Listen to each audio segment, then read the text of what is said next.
जवाहर साथियों, आप सभी भली भांति जान रहे हैं, मानगढ़ धाम राजस्थान, मध्य प्रदेश, गुजरात, महाराष्ट्र 4 राज्यों का केंद्र बिंदु और कहा जाए कि भील समुदाय का एक सबसे बड़ा शहादत स्थल। कल भारत सरकार ने लोकसभा में जवाब दिया और उस जवाब में मानगढ़ धाम को एक तरीके से तिरस्कार करने का काम किया।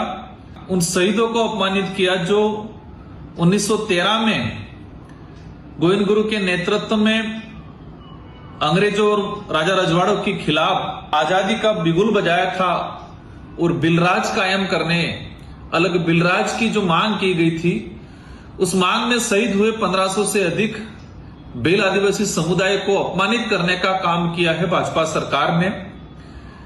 लोकसभा का जो क्वेश्चन लगा था हनुमान जी का, उसमें रिप्लाई आया।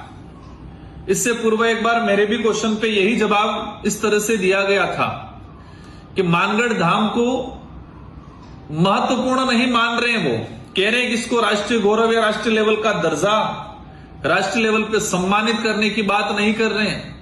लेकिन कल जो जवाब दिया उसमें लिखा गया कि मानगढ़ धाम प्रमाणित और अखंडता बनाए हुए नहीं रखता है।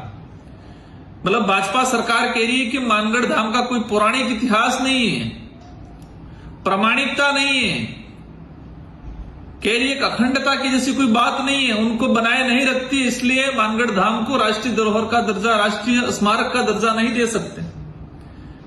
जिस तरीके से लोकसभा में जवाब आया, उनको प्रमाण चाहिए। 1500 से अधिक भील आदिवासी समुदायों का खून बहा, एक ही दिन में शहादत हुई, उस शहादत का प्रमाण मांग रही है भाजपा सरकार। अखंडता नहीं चाहिए, हमारे गोविंद गुरु महाराज की धुनी है, वो धुनी अखंडता है हमारी, लेकिन कह रहे हैं कि अखंडता बनाए हुए नहीं है, पुरातात्विक नहीं है।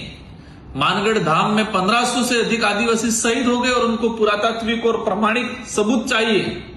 कह रहे हैं कि हम इसे राष्ट्रीय स्मारक घोषित नहीं कर सकते। आज आपको बता दूं, सभी और भली भांति जान भी रहे हो आप सभी, कि मानगढ़ धाम में 1 नवंबर 2022 को राजस्थान विधानसभा, मध्य प्रदेश की विधानसभा से पूर्व प्रधानमंत्री माननीय नरेंद्र मोदी जी ने कार्यक्रम किया। 3 राज्यों के मुख्यमंत्री आए और उस दौरान भाजपा के स्थानीय लोगों ने पूरे ट्राइबल इलाके में माहौल बनाया कि सबको जाना पड़ेगा, प्रधानमंत्री जी आ रहे हैं, इसको राष्ट्रीय धरोहर का दर्जा देंगे, उसमें विकास करेंगे, इसको राष्ट्रीय विश्व स्तर पर पहचान दिलाएंगे मानगढ़ को। इस तरह से आदिवासी समुदाय, अन्य समुदाय को बहला फुसला के ले जाने का काम किया। उस दौरान भी यह था कि मानगढ़ को राष्ट्रीय धरोहर का दर्जा दिया जाएगा, राष्ट्रीय स्मारक का दर्जा दिया जाएगा, लेकिन नहीं दिया गया। इससे इनकी जो कथनी और करनी में जो मानगढ़ धाम को भाजपा के लोग हो या अन्य कांग्रेस पार्टी के लोग हो, सब ने सिर्फ वोट बैंक के रूप में यूज करने का काम किया गया है। हमने देखा है कि जब भी चुनाव आते हैं, लोकसभा चुनाव से पहले महामहिम राष्ट्रपति महोदय को भेजा, अच्छी बात, हम स्वागत करते हैं, लेकिन सिर्फ आदिवासी बाहुल्य क्षेत्र को वोट बैंक के रूप में यूज किया। मानगढ़ जो हमारा शहादत स्थल है, इन भाजपा के लोगों ने वोट बैंक के रूप में यूज करने का काम किया गया है।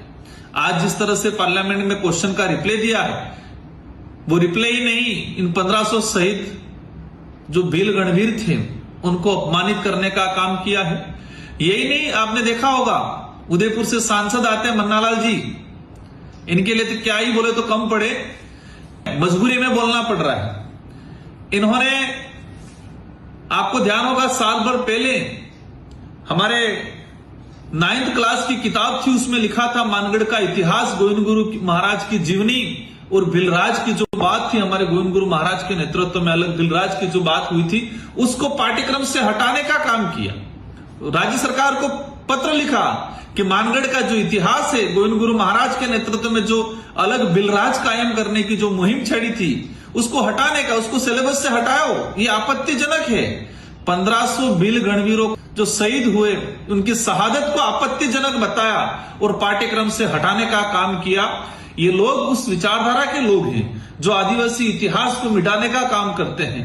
उनका जो आदिवासी समुदाय का अधिकार है, उनका जो संस्कृति है, परंपरा है, उनको खत्म करने का काम करते हैं। कोई दिक्कत नहीं, सरकार ने जवाब दे दिया है लोकसभा से, लेकिन जनता वोट देगी धरातल से और समय आने पे उसका जवाब आपको भी मिलेगा। आपने आदिवासी बाहुल्य क्षेत्र 3 राज्यों के आदिवासी सहित उस इलाके में रहने वाले अन्य वर्ग जो मानगढ़ के प्रति एक आस्था रखते हैं, उन सबको अपमानित करने का काम किया है जवाब देके। लेकिन ये जनता भी आपको आने वाले समय में जवाब देगी। हम चाहेंगे कि बीजेपी के लोग माफी मांगे इस बात को लेके। ये कोई छोटी मोटी बात नहीं है। आपने जिस तरह से आदिवासी समुदाय को मात्र वोट बैंक समझ रखा है, जब आदिवासी समुदाय की धरोहर को संरक्षण की बात आती है आप हाथ खड़े कर देते हो, आदिवासी के अधिकारों की बात आती है हाथ खड़े कर लेते हो, और चुनाव के दौरान धर्म के नाम से आदिवासी भोले भाले आदिवासी को सिर्फ वोट बैंक के रूप में यूज किया गया है।